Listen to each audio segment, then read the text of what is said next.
I recently left an audio reply for a friend that emailed me this question. Hi, Chuck. I think those people who comment everywhere on social media about how Jesus is coming to save us are a little bit ... The idea isn't about Jesus. It would be about Christ, right? Like the power within us. So then it would be when Christ returns to earth, then we will have the power to save ourselves. From what, though, I don't know. Guessing. Hope you have a good tomorrow. Okay, so I thought that's a heavy-duty question that deserves a heavy-duty answer. And I thought my reply might be insightful to others since it covered a broader range than just what was originally asked to answer the question completely. So, as I've done before, I've decided to transcribe it, edit identifying impersonal words, and pass it on to the group. I hope it conveys some new perspectives and is helpful.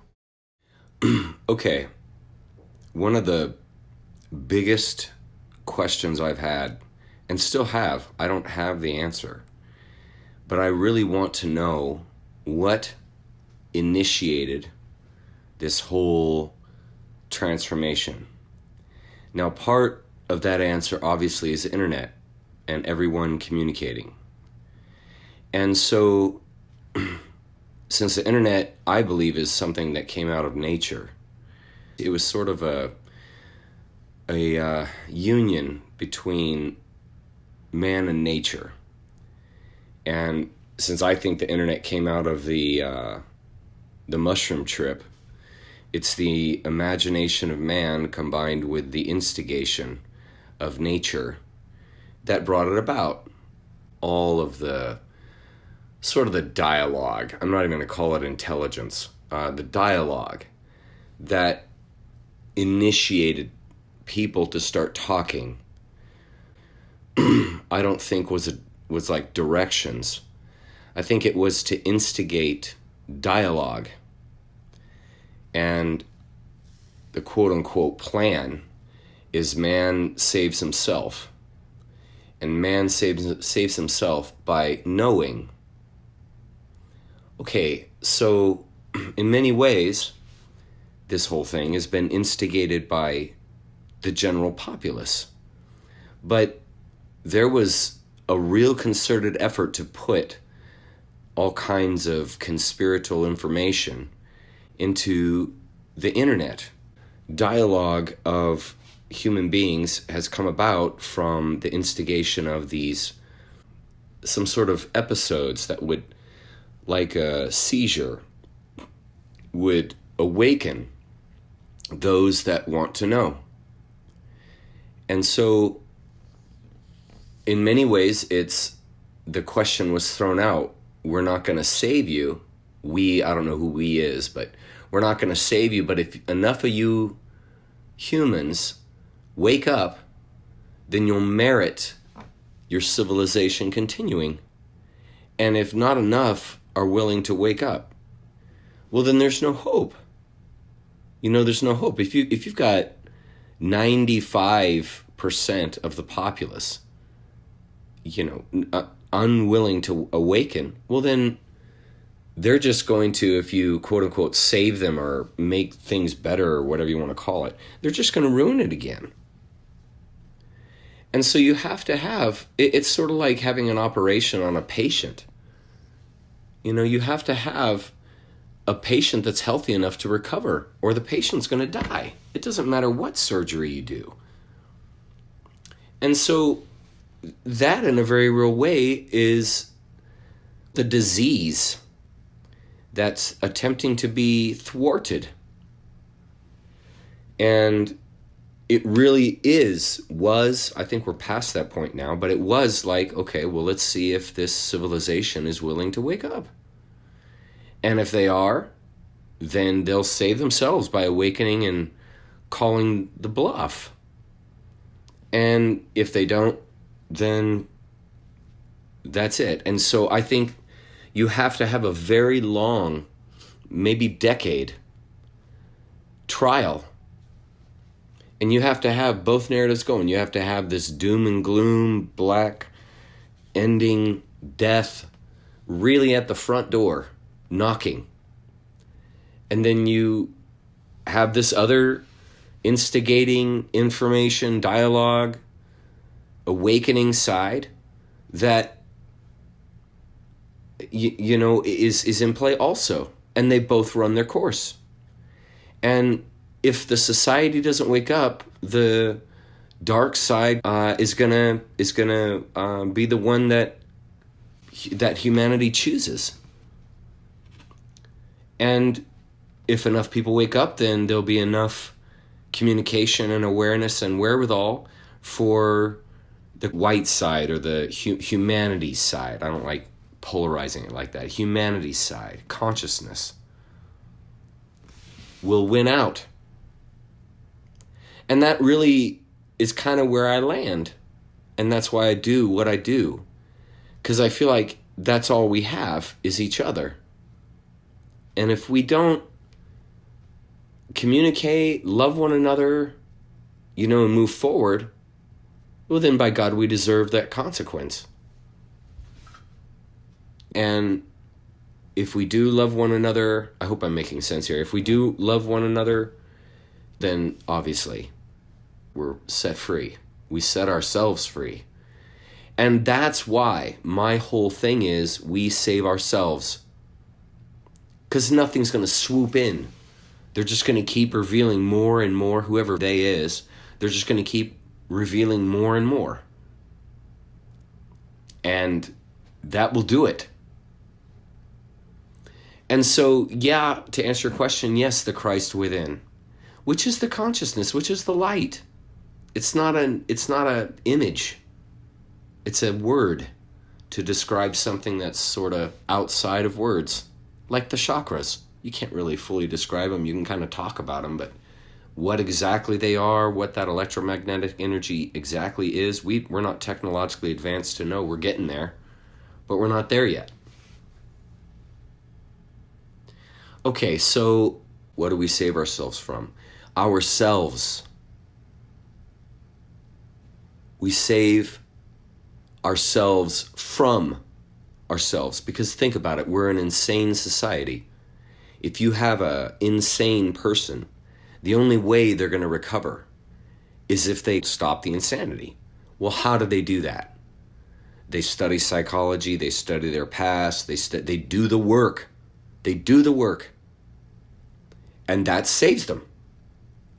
Culture is insane. Totally insane. And so culture has to do the work. The human culture, the human collective, has to do the work. The psychology. And that's why my focus has been psychology. Because that's what's going to not only awaken, but bring about appropriate behavior, just like the psychopath will become appropriate if they realize they're psycho. And so that's, to me, that makes the most sense. That puts it in our court, that puts us in control, quote unquote, of ourselves, our own destiny, our own consequences. And if we can do it, and I think we have, but if we can do it, then we all save ourselves. But me, you, everybody who's awakened, if not enough others awaken, we go down with the ship.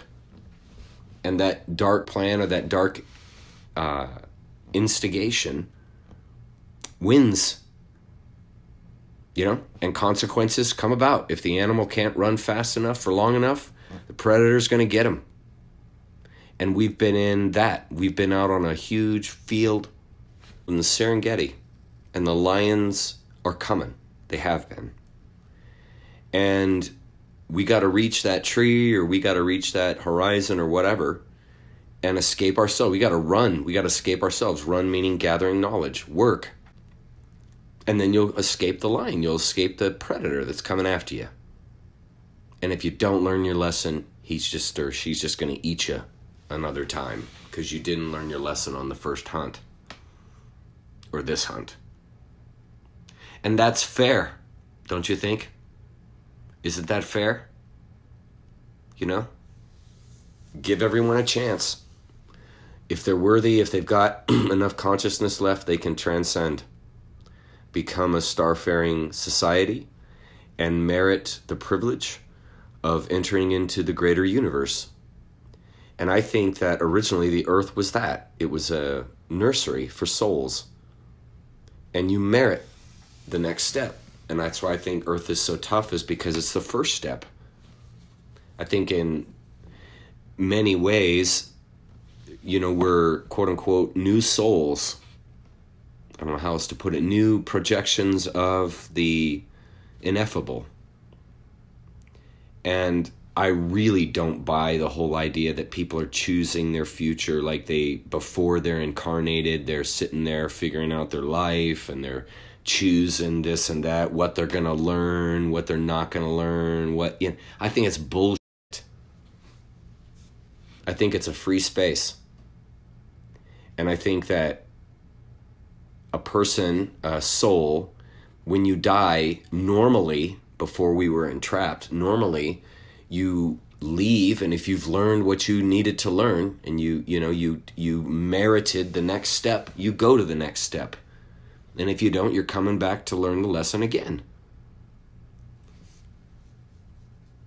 And I think it's just like life. I think the soul is just like the human life.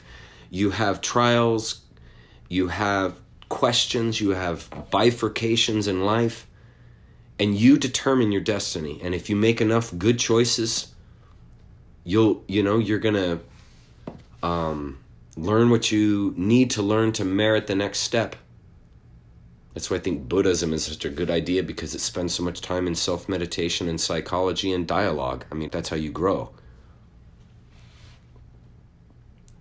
And so I don't think, I'm not saying Buddhism is the answer, but I am saying that it's a good step.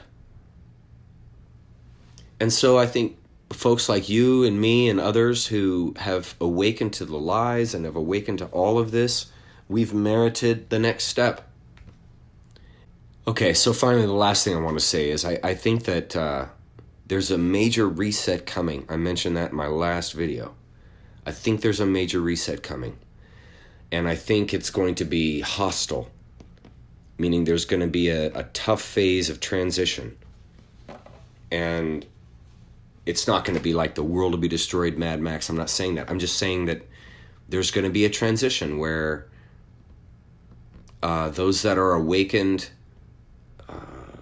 see and understand what's going on, and those that aren't are terrified because they don't know what's going on or they haven't woken up. And that's going to be their sort of final test. And I think that's what the vaxes are about, the COVID is about, these things. I think that they are culling systems. Honestly, culling systems. And you're in play.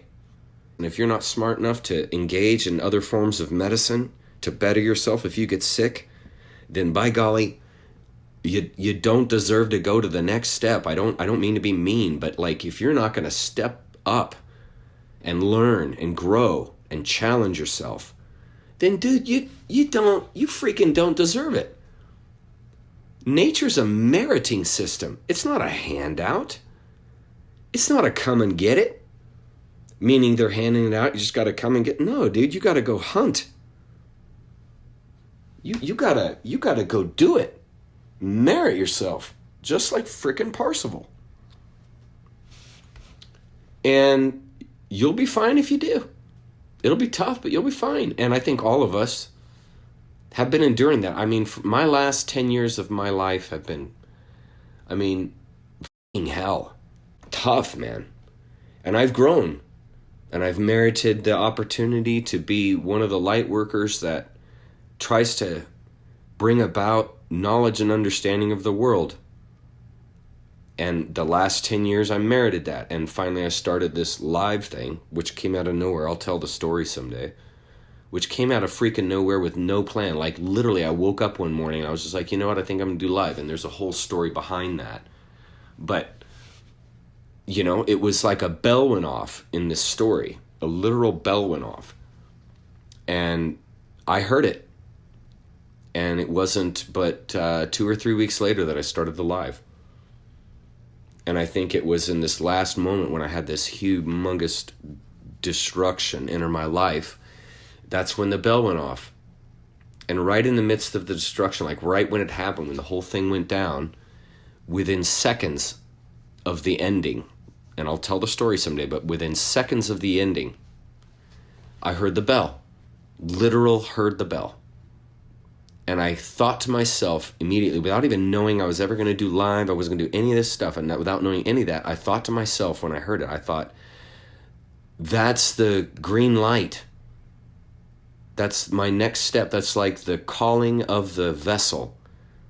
And I'm at port, and this vessel pulls up, the bell goes off, and I walk in the vessel, and here I go, crossing the ocean again, with new directive and new renewed outlook in life. And this was just a few months ago, and I really realized, okay, well, I've amassed over 50,000 on YouTube, so I must be doing something right there, so I probably should put my attention to that. Honest to God, dude. Honest to freaking God, that's what happened. I mean, completely organic, natural, spontaneous. Nobody direct. I have no one on my team. I live in the middle of nowhere. I don't hang out with any friends. I'm a quiet introvert. Honestly, dude. And so this whole live thing is just like, what the fuck? I mean, it's huge pressure. But when I started doing these lives, I found this love that I'd never experienced in live. I'd done live production my whole life in engineering. And so there was this spark in live that I just had never experienced. And then I started doing the chat, and I'm like, holy shit, I love doing this. Like, this is fantastic. And that's when I knew, okay, well, I'm in the pocket. I must be in the pocket. And ever since then, ever since I gave my life to these lives and spending unbelievable amount of hours on it, I've been supported. People have supported me and have allowed me to be able to do it. Honest to God, dude. Honest. Total grassroots from nothing. I built my YouTube page from nothing. Send out a video and it would be seen by maybe 100 people in a week. And it wasn't until I did the Khazarian Mafia that everything exploded. I've spent too much time of your time, dude. I'm sorry. So hopefully that answers your question, man. So I would love to see it someday, and I would love to meet you. Okay, man. We'll see you. Bye.